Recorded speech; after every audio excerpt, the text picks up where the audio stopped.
I'm very happy that they will be able to continue the projects because the Six Senses Hotel is all about Joseph and Keith Mitchell and them was behind it. Intercontinental, Kawano Bay, Silver Sands, Livera, the Carnage, Flooding Thing, Brickwater, Nawasa. I mean, you could just, all the projects that I see that going on the hospital, it bears the mark of Keith Mitchell.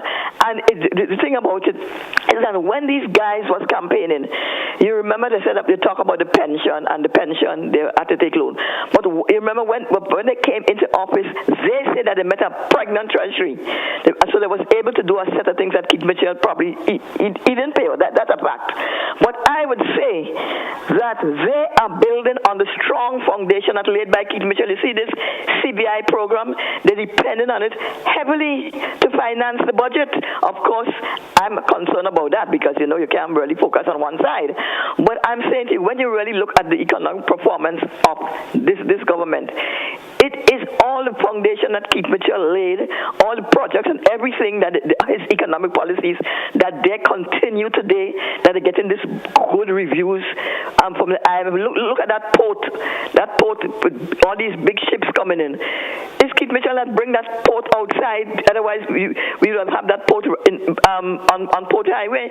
So when you look at the economic policies of Keith Mitchell, and I am not really any supporter of him, and so I not glorify him, it is because of the sound economic policies and the proper management of Keith Mitchell and the NNP that they are capitalizing on, and they are actually, all this thing about economic growth, it is because of Keith Mitchell that we have to give. I'll ask you to wrap because we just have 1 minute left on the show. Thank you so much. When I look at the budget, most of the things, all the wash, all this kind of program that Keith Mitchell had there before, bathroom, toilet, is not there. So they need to come up with new ideas, but I'm glad that they're able to continue the strong economic policies that Keith Mitchell make, and they capitalize and they build on it, and that is how they manage to be successful today. Thank you.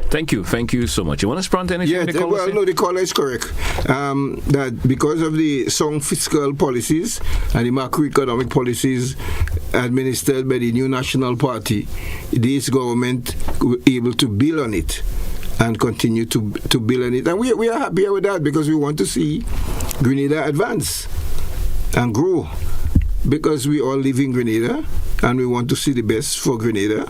But the caller is absolutely correct that the policies, especially under the Fiscal Responsibility Act that was introduced by the new National Party, that has really put the economy on a sound footing, and that is what this government is building on.